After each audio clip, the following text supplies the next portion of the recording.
ಶಕ್ತಿ ನಿಷೇಧಸ್ತು ವ್ಯಾಯಾಮ ಅಂತ ಹೇಳಿದೆ. ಎಲ್ಲಿವರೆಗೂ ಅದು ಅರ್ಧ? ನಿಮ್ಗೆ ಹೆಂಗೆ ಗೊತ್ತಾಗುತ್ತೆ ನನಗೆ ಅರ್ಧ ಶಕ್ತಿ ಹೋಯ್ತೀಗ ಅಂತ? ಅದಕ್ಕೆ ಆಯುರ್ವೇದದಲ್ಲಿ ಹೇಳಿದ್ದಾರೆ, ಲಲಾಟ ಸ್ವೇದೆ ಅಂದರೆ ಹಣೆ ಮೇಲೆ ಬೆವರು ಬರಬೇಕು, ಶ್ವಾಸ ವೃದ್ಧಿ ಹೇಗೆ ಬರಬೇಕು, ಆಯಿತಾ? ಹೃದಯ ಸ್ಪಂದನ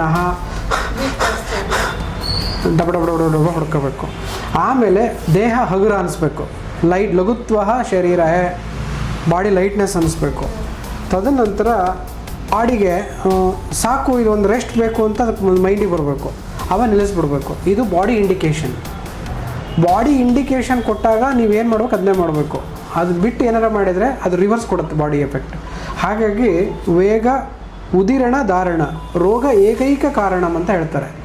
ರೋಗಗಳು ಬರೋದಕ್ಕೆ ಪ್ರಮುಖವಾಗಿರ್ತಕ್ಕಂಥ ಕಾರಣ ಇಂಥ ಕಂಡೀಷನ್ಗಳಿಗೆ ವೇಗ ಉದಿರಣ ಮತ್ತು ಧಾರಣ ರೋಗ ಏಕೈಕ ಕಾರಣ. ವೇಗಸ್ ಅಂದರೆ ಯಾವುದು? Natural adjust of our body. ಯಾವುದು? ಹಸಿವು, ಬರೋದೇನೆ ಉಣ್ಬೇಡ, ಯೂರಿನ್ನು ಬರೋದೇನೆ ಹೋಗಬೇಡ, ತಿಣಕಿ ಸಮಸ್ಯೆ ಆಗುತ್ತೆ. ಮೋಷನ್ನು ಬರೋದೇನೆ ಹೋಗಿ ತಿಣಕಿ ಮಾಡಬಾರ್ದು. ವೇಗ ಉದಿರಣ ಮಾಡಬಾರ್ದು, ವೇಗಗಳನ್ನು ಸ್ಟಿಮ್ಯುಲೇಟ್ ಮಾಡಬಾರ್ದು. ಬಂದಾಗ ತಡೆ ಹಿಡಿಬಾರ್ದು. ಯೂರಿನ್ ಬಂದೈತಿ, do not hold it. Motion ಬಂದಿದೆ, ಡು ನಾಟ್ ಹೋಲ್ಡ್ ಇಟ್. ಬಾಯಾರಿಕೆ ಆಗಿದೆ, ಡು ನಾಟ್ ಹೋಲ್ಡ್ ಇಟ್. ಹಸುವಾಗಿದೆ, ಡು ನಾಟ್ ಹೋಲ್ಡ್ ಇಟ್. ಹಸುವಾದಾಗ ಊಟ ಮಾಡು, ಬಾಯಾರಿಕೆ ಆದಾಗ ನೀರು ಕುಡಿ, ನಿದ್ದೆ ಬಂದಾಗ ನಿದ್ರೆ ಮಾಡು, ಹಸು ಬಂದಾಗ ಊಟ ಮಾಡು, ಅಳು ಬಂದಾಗ ಹೊತ್ತು ಬಿಡು, ಸ್ನೀಜಿಂಗ್ ಬಂದಾಗ ಮೂಗು ಹಿಡ್ಕೊಬೇಡ. ಮೂಗು ಹಿಡ್ಕೊಂಡ್ರೆ ಹಾಫ್ ಪ್ಯಾರಲೈಸಿಸ್ ಆಗುತ್ತೆ ಅಂತಾನೆ, ಅರ್ಧಿತ ಫೇಸಿಯಲ್ ಪ್ಯಾರಲೈಸಿಸ್. ಆಕ್ಸಿ ಅಂತ ಬಂದಾಗ ಮೂಗು ಹಿಡ್ಕೊಂಡು ಬಾಯಿ ಹಿಡ್ಕೊಂಡು ನಿಂತ್ಕೊಂಡ್ಬಿಟ್ರೆ ಹಾಫ್ ಪ್ಯಾರಲೈಸಿಸ್ ಅಂತ ಹೇಳ್ತಾನೆ.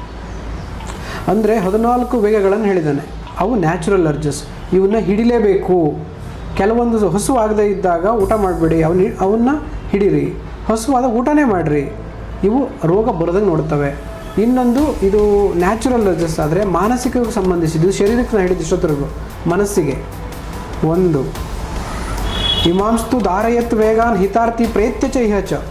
ಅಲ್ಲೂ ಮತ್ತು ಇಲ್ಲೂ, ಸ್ವರ್ಗದಲ್ಲೂ ಇಲ್ಲೂ ಎರಡೂ ಕಡೆ ಚೆನ್ನಾಗಿರಬೇಕು ಅಂದರೆ ದೇಹಕ್ಕೆ ಸಂಬಂಧಿಸಿದ ಮಾನಸಿಕ ವಿಕಾರಗಳನ್ನು ತಡೆ ಹಿಡಿಬೇಕು. ಯಾವುದು? ಶರೀರ ವಾಕ್ ಮನಸಃ. ಶರೀರಕ್ಕೆ ಸಂಬಂಧಿಸಿದ್ದು, ಮಾತಾಡೋಕ್ಕೆ ಸಂಬಂಧಿಸಿದ್ದು ಮತ್ತು ಮನಸ್ಸಿಗೆ ಸಂಬಂಧಿಸಿದ್ದು. ಅವು ಯಾವ್ಯಾವು ಸರ್? ಚಿಂತ, ಶೋಕ, ಭಯ, ಕ್ರೋಧ, ಮೋಹ, ಲೋಭ, ಮದ, ಮಾತ್ಸರ್ಯಾದಿಗಳು. ಇವೆಲ್ಲವುಗಳನ್ನು ನೀವು ಮಾನಸಿಕವಾಗಿ ಎಷ್ಟು ಬೇಕೋ ಅಷ್ಟನ್ನೇ ಹಿಡ್ಕೊಂಡು ಇದನ್ನು ಕಂಟ್ರೋಲ್ ಮಾಡೋಷ್ಟು ನೀನು ಅವೇರ್ನೆಸ್ ಬುದ್ಧಿವಂತೆ ಆಗಿ ಅದು ಗೊತ್ತು ಮಾಡಿಸೋಷ್ಟು ನೀ ಜಾಣೆ ಆಗಿದ್ದರೆ ರೋಗನೇ ಬರಲ್ಲ. ಅಕಸ್ಮಾತ್ ರೋಗ ಬಂದರೆ ಸಣ್ಣ ಪುಟ್ಟ ಮನೆಯಲ್ಲಿ ಔಷಧಿಗಳೇ ಸಾಕು. ಮನೆಯಲ್ಲೂ ಆಗಿಲ್ಲ ಅಂದರೆ ಸಣ್ಣ ಪುಟ್ಟ ಯೋಗ ಸಾಕು. ಅದು ಆಗಿಲ್ಲ ಅಂದರೆ ಆಯುರ್ವೇದ ಸಾಕು. ಅದು ಆಗಿಲ್ಲ ಅಂತಂದರೆ ನೀವು ಇರೋಕ್ಕೆ ಯೋಗ್ಯ ಅಲ್ಲಿ ಅಂತ.